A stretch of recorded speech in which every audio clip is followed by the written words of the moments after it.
코로나가 다시 유행하면서 우리 교회 성도들 제가 보니까 거의 절반 가까이가 코로나를 통과하고 계신 것 같아요. 지금 앓고 계신 분들도 있고 이제 나으신 분들도 있고 하시는데 하나님께서 은혜 가운데 우리를 또 잘 이렇게 보듬어 주시고 하여튼 우리 이번 주 다음 주 정도는 좀 교회 안에서 좀 이렇게 마스크 쓰면서 좀 서로가 조금 배려하면 좋겠다 이런 생각을 합니다. 우리 옆에 분들에게 마스크를 뚫고 나가는 아름다운 목소리로 이렇게 축복하십시다. 주님만이 우리의 승리자가 되십니다.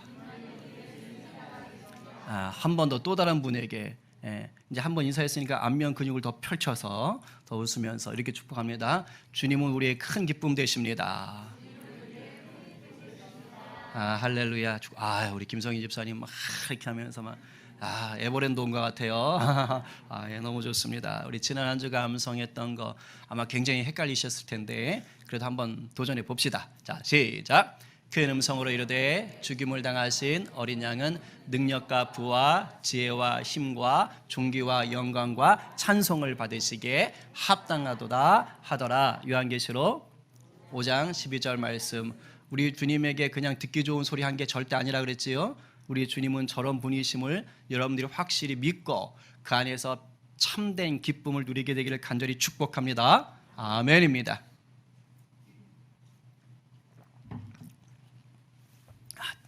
제가 20대 아마 중반이었던 것 같아요. 이제 천안에서 이제 제가 다녔지 않습니까? 모교회가 천안에 있는데 중등부 교사로 잠깐 섬길 때였습니다. 그때 이제 솔티와 함께라는 게 한창 유명했습니다. 뮤지컬이고 아이들 찬양인데 이걸 이제 우리 중등부 전도사님이 교회에서 하겠다는 겁니다. 그게 공연인데 뮤지컬 공연인데 그걸 하겠대요. 그래서 그분이 좀 약간 엔터테인먼트에 좀 능했던 분인데 그러면서 저에게 공연 총괄을 맡겨버렸습니다. 그래서 진철 선생님이 좀 맡아서 잘 해주세요. 그래가지고 이제 해야 되는데 애들 연습은 뭐 어떻게 시키겠어요? 공연 준비는 뭐 이렇게 뭐 영상 보고 하면서 춤 이렇게 뭐 하면 되는데 문제는 무대였습니다. 무대, 공연할 무대. 이걸 본당에서 공연을 올리겠다는 겁니다. 근데 이제 제가 다녔던 모교회가 좀 컸어요. 그때 당시로 한 4,000명 뭐 이 정도 됐기 때문에 그 본당도 한 1,000명 이상 들어가는 큰 규모의 공간이었습니다. 근데 거기서 한다는 겁니다. 근데 이제 아이들을 이렇게 공연을 해야 되잖아요. 그러니까 좀 널찍한 무대가 있어야 되는데 그런 무대가 없어요. 물론 설교단은 넓었죠. 그 옛날 성전 아시잖아요. 넓잖아요, 설교단. 근데 거기서 하면 되지만 거기 올라가면 됩니까, 안 됩니까? 요즘이야 막 올라가죠. 요즘이야. 옛날엔 거기는요 성역입니다. 거기 못 올라가요. 거기 올라가는 분은 딱 정해져 있어요. 예배위원 그리고 수석 권사님. 왜? 청소하셔야 되니까. 거기는 함부로 못 올라가요. 그러니까 그 밑에가 해야 되는데 그 밑에는 이제 단이 넓지 않아서 공연을 하기가 마땅치 않은 거예요. 거기에 무대를 또 이렇게 넓혀야 되고 그리고 이제 옛날 건물이다 보니까 무대 조명이 딱 따로 설치가 되어 있지 않습니다. 천정도 굉장히 높고 그러니까 이렇게 무대 조명을 따로 쏠 수가 없는 거죠. 여러 가지고 어려운데 그 전도사님 저에게 제대로 공연을 한번 해보자 이러셨던 거였죠. 그래가지고 제가 좀 고민이 됐어요. 근데 뭐 그냥 기도하고 하면 되겠지. 뭐 이런 식으로 이제 어떻게 되겠지 하고 좀 쉽게 생각했습니다. 그러다가 공연 이틀 전이 됐어요. 이제 이틀 전에는 무대를 꾸며야 돼요. 왜냐면 그 다음날 리허설을 해야 되니까. 그래서 뭐 나름 저기 바깥에 야외에 있는 그 야외 의자 그런 거 몇 개 갖다가 좁은 무대 앞에 붙여놓고 대충 판때기 깔고 뭐 이렇게 각구목 세워가지고 이렇게 조명 달고 하면 되겠다 싶어가지고 했는데 영 이상한 거예요. 만만치 않은 것 같아. 그래가지고 걱정을 하다가 마침 그때 중등부 학부모 중에 목수이신 분이 계셨어요. 그래서 그 집사님이 계시지? 그래서 자문을 좀 구해야겠다 하고 그 집사님한테 갔죠. 그 집사님한테 가서 집사님 그 뮤지컬을 합니다. 뭐 들으셨어요? 애기한테? 그랬더니 들었대요.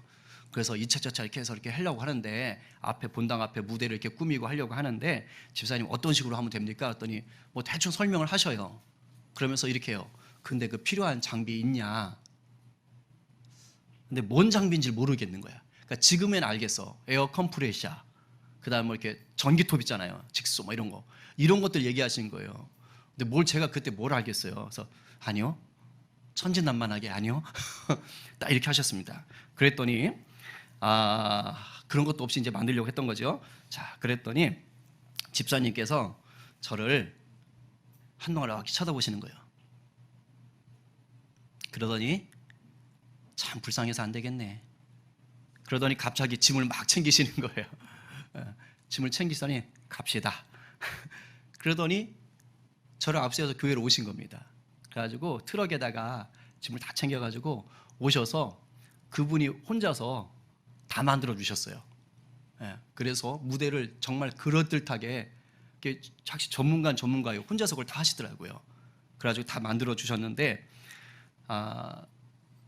돈을 한 푼도 안 받으셨어요. 정말로 그걸 다 하셨어요. 근데 제가 알기로 나중에 이제 그 본당을 허물고 새로 또 성전을 옮기고 했기 때문에 제 기억상 그 본당에서 그렇게 가장 화려한 무대를 만들었던 적이 그 전에도 없었고 그 이후로도 없었어요. 그런 공연을 한 적도 없으니까. 그래가지고 하여튼 삐까뻔쩍하게 나름 멋있게 해서 공연을 끝냈습니다. 근데 그때 집사님이 저한테 했던 게 그 말이에요. 우리 그 최 선생이 열심히 하려는 건 참 기특하고 좋은데 그런데 그런 무대를 만들려고 하는 거 보니까 참 딱하고 불쌍하다. 무대 만드는 게 얼마나 힘든지 아냐. 앞뒤도 없이 이렇게 덤비냐. 그러면서 정말 너무 안 됐대요. 불쌍해서. 그래서 자기가 도와줘야지 안 되겠다 하는 마음이 들었다는 것입니다. 그래서 저는 그분한테 불쌍해 보였기 때문에 특별한 도움을 얻을 수가 있었던 거예요. 자, 여러분 한번 묻겠어요. 그날 그 집사님이 저를 굉장히 불쌍한 사람 취급했거든요. 저를 불쌍한 사람 취급했는데 제가 기분이 나빴을까요? 좋았을까요? 빨리 말해보세요. 기분 하나도 안 나빴어요. 그분이 정말 저를 대놓고 참 불쌍하네 이렇게 정말 불쌍한 사람 취급을 했지만 저는 기분이 하나도 안 나쁘고 오히려 불쌍한 취급을 당한 게 너무 행복했습니다.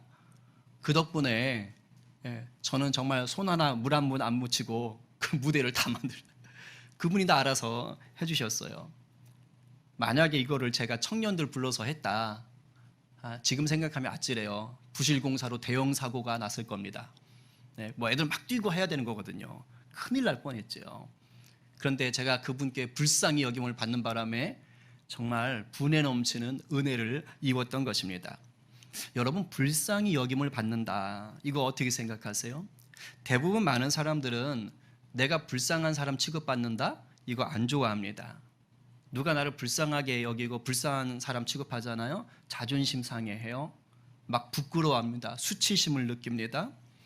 그래서 오히려 불쌍해 보이기 싫어서 어떻게 하죠? 우리는 척하는 삶을 살아요. 척. 무슨 척? 없는데도 있는 척. 배고픈데 배부른 척. 아픈데 안 아픈 척. 마음이 힘들고 외롭고 괴로운데 기쁜 척. 즐거운 척 하는 사람들이 적지 않아요. 왜? 불쌍한 사람 취급당하기가 싫은 거예요. 근데 자신을 속이면서까지 이렇게 아닌 척하며 사는 게 과연 옳을까? 그것이 행복일까? 글쎄, 저는 그렇지 않다고 생각해요. 물론 우리가 일부러 불쌍하게 보이려고 할 필요는 없습니다. 그건 위선이지요. 불쌍한 척 할 필요는 없어요. 그러나 반대로 내 자신을 속이면서까지 뭐 잘난 척, 있는 척, 아닌 척 할 필요는 또 없는 거예요. 여러분, 이런 건 마치 제가 지금 이렇게 좀 이렇게 아주 몸매가 그렇잖아요. 그렇게 하잖아요. 호리호리 하잖아요. 그런데 명품 양복인데 저한테 안 맞아. 막 이만큼 큰 옷이야. XXX라지 옷이 돼. 근데 그 명품이라고, 이거 좋은 거라고 그것을 제 몸에 걸치면 제가 맵시가 납니까? 안 납니까? 오히려 추합니다. 명품이고 뭐고 아무 상관없어요. 제 몸에 맞는 옷을 입어야 이게 맵시가 나고 멋있는 거지, 제 아무리 명품이면 뭐해? 맞지도 않는데. 그러니까 우리가 자꾸 아닌 척하고 잘난 척하고 숨기려 하는 것은 마치 안 맞는 옷을 입는 것입니다. 그냥 있는 모습 그대로 내 상황에 맞게 사는 게 가장 잘 맞는 옷을 입은 것이고 가장 아름다운 인생인 거예요. 남들이 좀 불쌍해 보일 수 있는, 불쌍하게 생각할 수 있는 처지일 수 있어요. 그러면 그냥 그 처지에 맞게 당당하게 살면 돼요. 일부러 남을 속이면서까지 나를 위장하고 포장할 필요가 없다고 생각합니다. 왜냐? 살다 보면 누구라도 불쌍한 처지에 떨어질 때가 있어요. 제 아무리 누구라도 다 불쌍해질 때가 있습니다. 이럴 때는 오히려 구걸하고 비굴해질 필요는 없지만 나의 불쌍한 처지를 인정하고 필요하면 도움을 청하고 그럴 때 오히려 우리가 도움을 받고 또 그것을 헤쳐나갈 수 있습니다. 무엇보다 우리 영에 대해서는 늘 불쌍함을 알아야 돼요. 우리가 예수님 앞에서는 언제나 불쌍한 인생인 것을 절대 잊으시면 안 됩니다. 예수님 앞에서는 잘난 척 해보셔야 아무 소용없어요. 그럴수록 손해입니다. 교만함의 죄만 더할 뿐입니다. 그런데 제가 보면 이상하게 예수님 앞에서 아닌 척하는 성도가 참 많아요. 지금 나에게 주님의 도움이 너무너무 필요한데, 정말 주님의 도움이 필요한 불쌍한 처지인데도 불구하고 주님 앞에서 아닌 척하고 있는 거예요. 나 주님 도움 필요한데 아닌 척해요. 여러분, 이게 진짜 불쌍한 거예요. 도우시고 치유하시고 회복해 주실 주님의 손길을 지금 내가 뭐 하는 거예요? 아닌 척하는 바람에 거부하고 있는 것입니다. 오늘 말씀은 우리의 민낯이 어떤지를 보여줄 것입니다. 영적으로 불쌍한 자인데도 불구하고 그것을 이렇게 가리려고 하고 저렇게 속이려고 사는 분들 혹시 계십니까?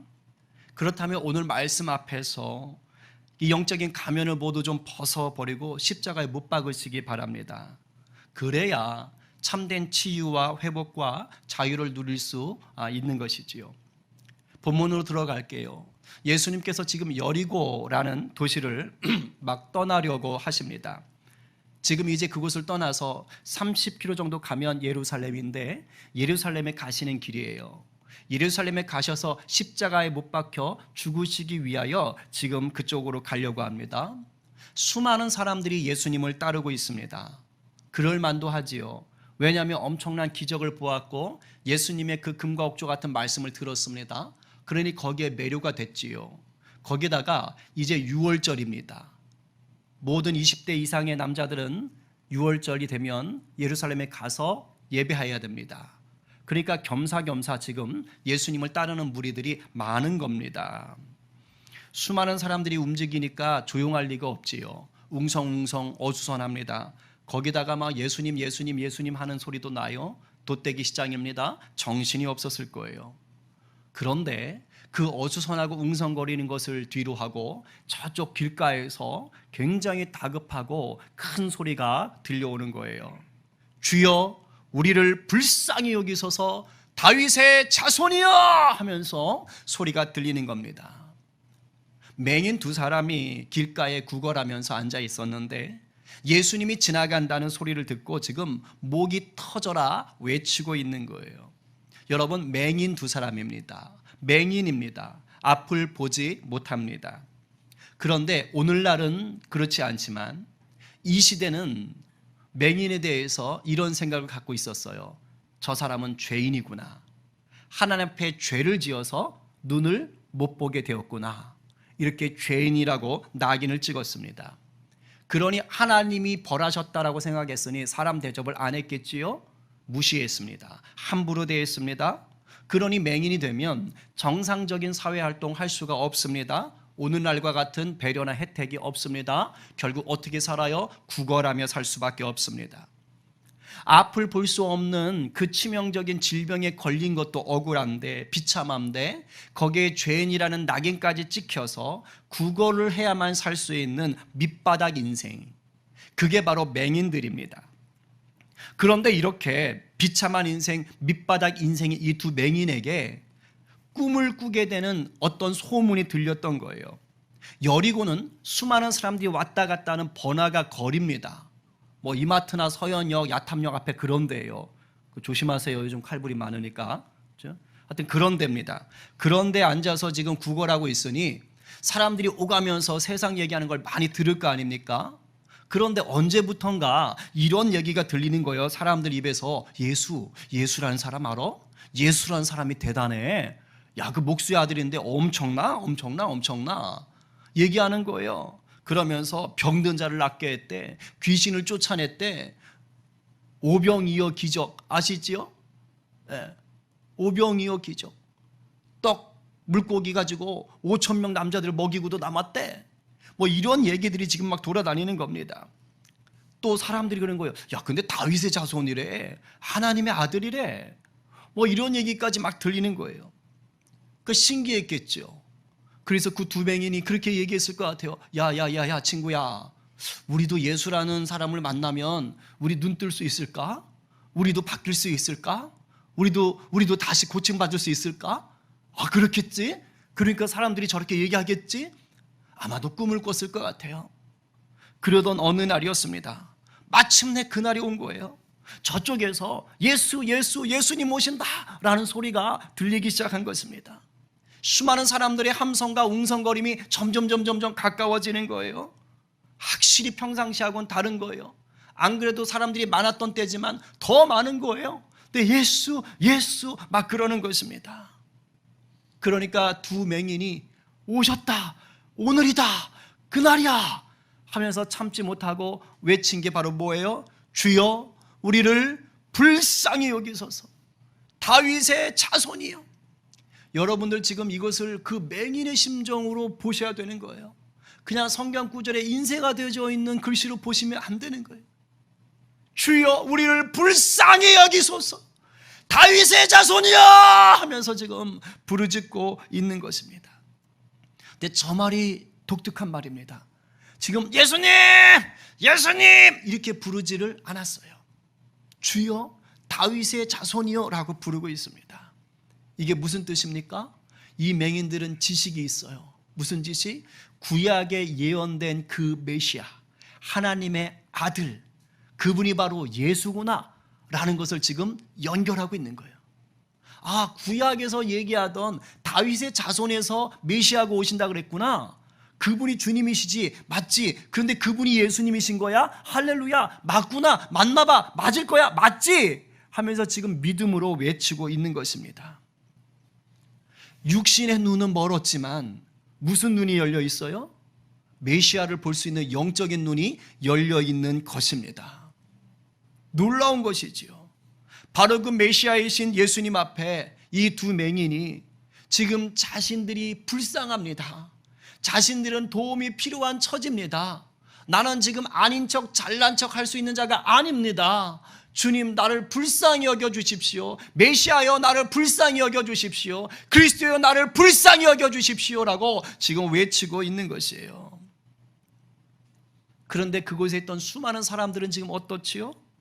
그 외치는 그 소리를 들으면서도 그 두 맹인을 그냥 맹인으로만 보고 있어요. 죄 때문에 눈이 멀어서 구걸이나 하는 그 천박한 거지로만 보고 있는 겁니다.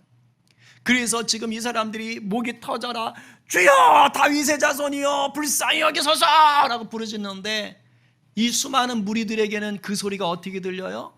잔소리, 시끄러운 소리, 소음으로 들릴 뿐입니다. 예수님이 지금 큰 일을 하기 위해 예루살렘 가시는데 방해하는 소리로만 들리는 것이에요. 그러니까 뭐라 그래요? 야 이 자식아 방해하지 말고 막 조용해 임마 하면서 윽박 지르면서 그냥 입을 닫으려고 하는 것입니다. 여러분 우리가 조심해야 돼요. 예수님과 지금 함께 어울려서 다니고 있지만 정작 불쌍하게 외치는 자의 소리는 듣지 못하고 예수님을 다윗의 자손으로 알지 못한 채 그저 눈은 떴지만 영적인 눈이 닫힌 채로 살아가는 그런 인간들을 무리들일 수도 있는 것입니다. 그에 비하면 차라리 이 두 맹인이 나은 것이에요. 이 두 맹인 어떻게 합니까? 그렇게 윽박 지르는 데다가 그렇게 주눅 들게 만드는 데도 아랑곳하지 않습니다. 오히려 더 크게 외치는 거예요. 주여 우리를 불쌍히 여기소서 다윗의 자손이야. 이것보다 3배는 컸겠죠. 거의 악을 썼겠지요. 여러분 수많은 사람들이 갑자기 나한테 눈총 주고 핀잔 주고 윽박 지르면 어떻게 돼요? 한두 명도 아니고 막 수십 명이? 그러면 쫄아요. 주눅 듭니다. 기가 죽어요. 그래서 움츠러들게 돼 있어요. 그런데 지금 이 사람들은 그렇지 않은 거예요. 전혀 기가 죽지 않았어요. 당당합니다. 더 크게 소리 지른 거예요. 주여 우리를 불쌍히 여기소서 다윗의 자손이에요. 더 크게 소리 질렀어요. 여러분, 이런 용기가 어디서 나왔어요? 평상시 같으면 이렇게 했을까요? 그냥 몇 살에서 욕하면 에이 막 이랬겠죠. 근데 어떻게 지금 이렇게 수많은 사람이 윽박지르는데도 이렇게 당당하게 큰 소리로 외칩니까? 그것은요, 확실한 믿음과 간절함 때문이에요. 확실한 믿음과 간절함. 지금 이 맹인들에게 무슨 믿음이 있어요? 저 예수가 하나님의 아들이다, 다윗의 자손이다, 약속의 메시아다, 이 믿음이 있는 거예요. 이 믿음이 있으니까 수많은 사람들의 그 윽박지름 다 필요 없는 거예요. 저분이 구원자인데, 나 오늘 저분 반드시 만나야 되는데, 이 믿음이 있는 거예요. 거기다 어떤 믿음이에요? 바로 저분이 우리를 고쳐줄 수 있는 분임을 믿는 거예요. 그래서 나는 낫고 싶다는 뭐가 있어요? 간절함이 있는 겁니다. 간절함이. 여러분, 그거 아세요? 구약 성경에 맹인이 눈을 뜨는 기적이 있습니까? 없습니까? 이렇게 딱 보면 딱 눈치를 채셔야 돼요. 없어요. 구약에는 맹인이 눈을 떴다는 기적이 안 나옵니다. 그래서 예수님이 메시아에 대해서 얘기할 때 맹인이 눈을 뜨고 라는 것을 얘기하는 거예요. 이사야서에 메시아 시대가 되면 맹인이 눈을 뜨는 것에 대해서 3번 정도 나오는데 그 중에 한 구절이에요. 내가 눈먼 자들의 눈을 밝히며, 메시아가 오셔서 행할 일들에 대해서 맹인이 눈을 뜨는 기적이 바로 메시아의 증표다라는 것을 보여주고 있는 것이에요. 저는 이 맹인들이 유대인들은 기본적으로 다 말씀을 아니까 구약의 말씀을 딱 붙잡고 있던 자들이었던 것 같아요. 지금 약속의 말씀 붙잡은 거예요. 그렇지, 메시아가 오시면 맹인이 눈 뜬다. 말씀에 예언되어 있고 약속되어 있다. 붙잡은 것입니다. 바로 저분이시다. 예수가 메시아시다. 맹인의 눈을 뜨게 할 것이다. 그러니까 수많은 사람들의 그 핀잔과 협박에도 불구하고 담대하게 부르짖을 수가 있었던 것입니다. 오늘 우리에게 이 믿음이 필요합니다. 아멘이세요? 이 믿음이 필요해요. 세상은 우리를 겉만 보고 판단합니다. 그래서 자꾸 우리가 세상 기준에 맞추어서 억지로 우리를 꾸미려고 할 때가 너무 많습니다. 여러분, 그렇게 할 필요 없습니다. 단지 예수님이 나의 진정한 구원자요 치료자 되심을 믿고 주님 앞에 담대히 서시기를 더 바랍니다. 물론 때로는 내 주변에서 나를 비난하는 소리, 조롱하는 소리가 들릴 수 있어요. 심지어 교회에 다니는 같은 성도들도 나를 이해하지 못하고 무시할 수도 있어요. 마치 예수님과 같이 떠돌던 그 수많은 무리들이 정작 이 맹인들을 무시하고 협박했던 것처럼 말입니다. 그런데 내가 그런 세상 환경과 기분 나쁘다고 싸우고 그걸 이겨보려고 잘난 척, 아닌 척, 숨기는 척, 가리는 척 하잖아요. 나만 더 피곤해집니다. 내 마음만 더 강팍해지는 거예요. 여러분, 힘들수록 주님 앞에 나의 약함을 아뢰십시오. 주님 앞에 서시는 게 제일 강하고 안전한 길인 줄로 믿으시기 바랍니다. 남들이 방해하면 할수록, 남들이 나를 조롱하면 조롱할수록 더 간절히 주님을 찾으시기 바랍니다. 그러면 우리 주님은 반드시 우리의 목소리를 들으시고 역사하시는 분이세요. 여러분, 확실한 믿음과 간절함, 이것이 오늘 여러분의 인생을 바꾸는 주의 역사가 될 줄로 믿으시기 바랍니다. 32절 33절 말씀 같이 읽겠습니다. 자, 시작. 너희에게 무엇을 하여 주기를 원하느냐? 이르되 주여 우리의 눈뜨기를 원하나이다. 아멘. 우리가 주님께 우리를 불쌍히 여겨달라며 부르며 여러분, 주님은 응답하시는 거예요. 그러면서 주님이 물으셔요. 뭐가 필요한지 몰라서 물으시는 게 아닙니다. 내가 정말 주님이 원하고 주님이 기뻐하시는 것을 구하고 있는지, 정말 나에게 필요한 것을 구하고 있는지 본질을 붙잡게 하기 위해서 지금 물으시는 것입니다. 맹인들은 이 질문에 자신에게 정말로 필요한 게 뭔지를 정확하게 알고 있었어요. 여러분, 지금 이 맹인들은 예수님을 만나기 전까지 뭐 하던 사람이었습니까? 구걸하던 자였습니다. 예수님을 만나가지고 이렇게 부탁했을 수도 있어요. 예수님, 구걸 좀 많이 될 수 있도록 해주십시오. 하루에 10,000원밖에 구걸 못했다면 하루에 한 100만 원 찍게 해주십시오. 이런 식으로 구걸 기도 제목할 수 있어요. 아니면 예수님, 내가 구걸하려고 그러는데 이 돗자리가 너무 불편합니다. 폭신한 걸로 바꿔주십시오. 그렇게 부탁할 수도 있어요. 그런데 그런 걸 얘기한 게 아닙니다. 왜? 그건 자기들이 원하는 본질이 아닌 거예요. 뭘 얘기했습니까? 눈을 떠서 보기를 원했어요.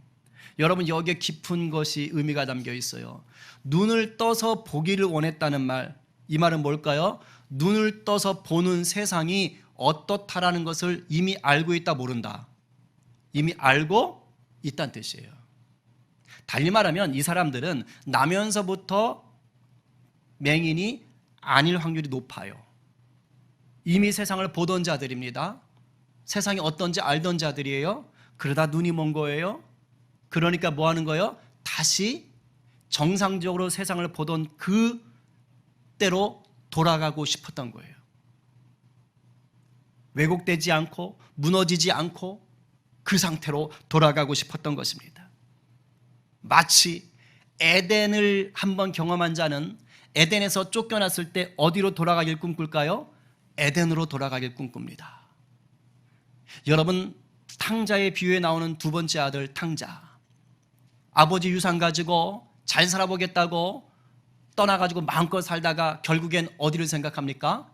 아버지 집이 제일 나았지. 아버지 집이 제일 나았지. 정말 좋은 것, 정말 필요한 것, 나에게 반드시 있어야 될 것을 아는 것이죠. 그게 올바른 기도인 것이고 우리 주님은 그것을 계속해서 묻는 것입니다. 계속 물으세요. 내 기도가 잘못됐잖아요. 그럼 주님은 계속 물으십니다. 기도 응답을 계속 뒤로 미루시면서 계속 기도하게 하시고 계속 바른 기도하게 만드시는 거죠. 주님께서 여러분에게 무엇을 하여 주기 원하느냐라고 지금 물으신다면 여러분 어떤 식으로 대답하시겠습니까? 정말로 여러분에게 필요한 것이 무엇인지를 정확하게 구할 수 있는 자가 되시기를 바랍니다. 그런데 종종 우리가 주님께 기도하는데, 간구하는데, 간절히 매달리는데 가끔 엉뚱한 필요를 구할 때가 있습니다. 지금 우리 성도들 코로나 감염 중인 분들이 굉장히 많습니다. 지금 다 지나가고 있고 몇 분들은 굉장히 좀 아파하셔요. 하나님께서 치료를 해 주실 것인데, 만약에 코로나 걸렸어요. 그런데 기도하는데 이렇게 기도한다고 해봅시다. 주님, 제가 코로나 걸렸습니다. 그러면 꼭 필요한 기도는 뭐지요? 코로나에서 빨리 낫게 해주세요 아닙니까? 그렇죠? 근데 이렇게 기도하는 거예요. 주님, 제가 코로나에 걸렸습니다. 회사를 좀 제대로 쉬게 해주세요. 주님, 제가 코로나에 걸렸습니다. 그 보건소에서 오더라고요. 요즘은 자율격리잖아요. 그러니까 와요. 전화가 와서 5일 동안 어디 집 밖에 안 나가고 확실하게 집에서 격리를 스스로 하시겠습니까? 제가 아니요, 그렇게는 어렵습니다. 제가 최대한 접촉을 줄이고 어차피 전 교회 오면 저밖에 없으니까 최대한 접촉을 줄이고 좀 왔다 갔다 해야 됩니다. 아, 그러시군요. 그랬더니 이유가 뭐냐 그랬더니 집에 5일 동안 어디도 안 나가고 그대로 있으면 그 생활 보조금이 나온답니다. 그래서 그걸 받을 수 있는지 없는지를 지금 알아본다고 하는 거죠. 그러니까 기도하기를 이렇게 하는 거예요. 주여, 제가 코로나에 걸렸습니다. 나라에서 주는 생활지원금을 제대로 받게 해주십시오. 이랬다면 기도할 수는 있겠지만 뭔가 본질에서 어긋난 기도일 수 있다는 것입니다. 그러니까 우리가 종종 기도할 때 이런 식의 기도를 할 때가 왕왕 있습니다. 여러분, 정말 필요한 것, 정말 주님께서 나에게 주시길 원하는 것을 구하는 자 되기를 간절히 축복합니다. 자, 끝으로 34절 함께 읽겠습니다. 자, 다 함께 시작. 예수께서 불쌍히 여기사 그들의 눈을 만지시니 곧 보게 되어 그들이 예수를 따르니라. 여러분, 우리가요, 우리의 불쌍함을 인정하며 주님께 정말로 간절하게 정확하게 도움을 구하잖아요. 그럼 주님은 반드시 우리를 불쌍히 여기시고 응답하는 분입니다. 맹인들이 몇 번 주님께 불쌍히 여겨달라고 했죠? 제 손을 잘 보세요. 몇 번? 2번, 그죠? 한 번 했는데 윽박지르니까 더 크게 한 번 더 주여 우리를 불쌍히 여겨주십시오. 그랬더니 지금 주님이 이 맹인들을 어떻게 보셨다고요? 불쌍히 보셨어요. 자, 그런데 우리 지금 성경은 불쌍히 여겨주세요라고 외쳤고 불쌍히 여겼다라고 같은 단어입니다. 근데 성경 원어는 달라요. 맹인들이 예수님께 우리를 불쌍히 여겨주세요라고 2번 외친 것은 엘레손이라고 해요. 엘레손. 그 그레고리안 찬트라든가 그 서양 음악 중에 끼리에 엘레이존이라는 유명한 찬양들이 있습니다. 이게 불쌍히 여겨주십시오라는 뜻이에요. 그러니까 불쌍히 여기다. 엘레이존이라는 단어를 쓴 거예요. 그러니까 맹인들은 엘레이손, 엘레이손, 끼리에 이렇게 외친 겁니다. 근데 예수님은 스플랑크니스테이스라고 보신 거예요. 단어가 다르지요. 우리말도 이런 거 많아요. 불쌍하다, 민망하다, 긍휼하다, 일단 또 뭐 있지? 가엾다, 뭐 이런 것들 다 같은 뜻인데 단어가 다르잖아요. 지금 그렇게 얘기한 것입니다. 그런데 저기 말도 어려워. 스플랑크니스테이스, 이 말은 우리 내장 기관 중에 창자 있지요. 창자를 뜻하는 스플랑크나라는 말에서 유래가 됐어요. 스플랑크나라는 말에서 저 말이 나온 거예요. 유대인들은 무슨 생각을 했느냐? 사람의 감정, 사람이 뭔가 긍휼히 여기는, 불쌍히 여기는 마음이 인간의 몸 중에서 어디에서 나올까 했을 때 창자에서 나온다고 생각한 거예요. 그래서 이 스플랑크니스테이스 이 말을 쓸 때는 어떤 의미가 더 있느냐? 마음속 깊은 곳에서부터 불쌍히 여긴다, 진정으로 감동한다, 이런 의미가 더해지는 겁니다. 지금 예수님이 이 맹인을 불쌍히 여겼다라는 것을 엘레이존 똑같은 말로 쓰지 않고 뭘 더 강조한 거예요? 예수님이 그 두 사람의 불쌍한 처지에 깊이 뭐 하셨다? 공감하셨다. 예수님이 그 맹인들의 처지를 안타까워하셨다. 그들의 믿음의 외침에 대해서 예수님이 진심으로 지금 공감하고 계신다. 이것을 지금 강조하는 것입니다. 그리고 이것을 보여주기 위해서 똑같은 오늘 이 사건이 마가복음에도 나오고 누가복음에도 나와요. 마가복음에는 바디메오라는 이름으로 나옵니다. 정확히 말하면 이름은 아니지만 그 바디메오라고 되어 있어요. 그런데 이 나머지 두 본문과 오늘 본문이 달라요. 두 본문에는 예수님이 맹인들에게 손을 대서 고쳐줬다는 얘기가 없어요. 근데 오늘 본문에서만 그 두 맹인의 눈에 예수님이 손을 대서 고쳐주십니다. 뭘 강조하고 싶은 거예요? 예수님이 우리에게 공감하신다. 예수님이 우리의 불쌍함을 아시고 친밀함 가운데 우리와 함께 하시고 우리를 도우신다는 걸 감각적으로 우리에게 보여주고 싶은 거예요. 오늘 말씀은 그것입니다. 불쌍히 여겨달라고 우리가 부르짖으면 예수님은 온몸으로 불쌍히 여겨주는 분이신 줄로 믿으시기 바랍니다. 오늘 제가 이 말씀을 꼭 전하고 싶었던 거예요. 주님 앞에 우리가 불쌍한 자인 것을 깨닫고 불쌍히 여겨주세요라고 구하시라고요. 그런데 하나 더 보셔야 돼요. 맹인들이 이제 눈을 떴어요. 그 다음에 어떻게 합니까? 계속 그 자리에 앉아서 구걸했나요? 아닙니다. 예수님을 따라갔어요. 무슨 의미예요? 제자가 됐다고요. 제자가 됐어요. 예수님이 병든 자들을 치료해 주시는 게 성경에 많이 나옵니다. 근데 그 사람들이 다 예수님을 따라갔다라고 하지는 않습니다. 근데 적어도 오늘 본문이 우리에게 말하고 싶은 것이 있어요. 그게 뭐냐? 우리를 불쌍히 여겨주시는 주님의 은혜에 우리가 어떻게 반응하는 것이 옳으냐, 이걸 보여주는 거예요. 이걸 보여주는 거예요. 예수님이 우리를 불쌍히 여겨주셔서 은혜를 베풀었다면 이전과 똑같은 삶을 살지 말자는 뜻입니다. 맹인이었던 두 사람은 이제 예수님을 두 눈으로 똑똑히 볼 수 있게 되었어요. 사람의 몸을 입고 오신 하나님의 아들을 직접 두 눈으로 볼 수 있게 되었어요. 만약에 그랬는데도 불구하고 여전히 여리고에다가 돗자리를 깔아놓고 구걸을 하고 있다면 두 눈을 뜨게 해주신 예수님의 은혜를 뭐 한 것입니까? 저버린 행위죠. 만약에 두 눈을 뜨게 해줬는데 그것에 감사하지 아니하고 세상 쾌락과 세상 연락, 자기 만족을 위해서 세상으로 가버렸다면 그것은 예수님의 은혜에 감사를 모르는 행위인 것입니다. 지금 우리 주님은 오늘 말씀을 통해서 우리에게 은혜 받은 자이냐? 네가 불쌍하고 그 불쌍함을 내가 치유하였느냐? 그렇다면 나의 제자로, 나를 따르는 자로 살아갈지어다 라고 얘기하는 거예요. 주님을 볼 수 있는 눈이 열렸습니까? 주님의 제자가 되셔야 합니다. 이제 슬슬 마무리하려고 합니다. 지금 우리 교인들 코로나로, 감기로, 기타 여러 질병으로 아프신 분들 많아요.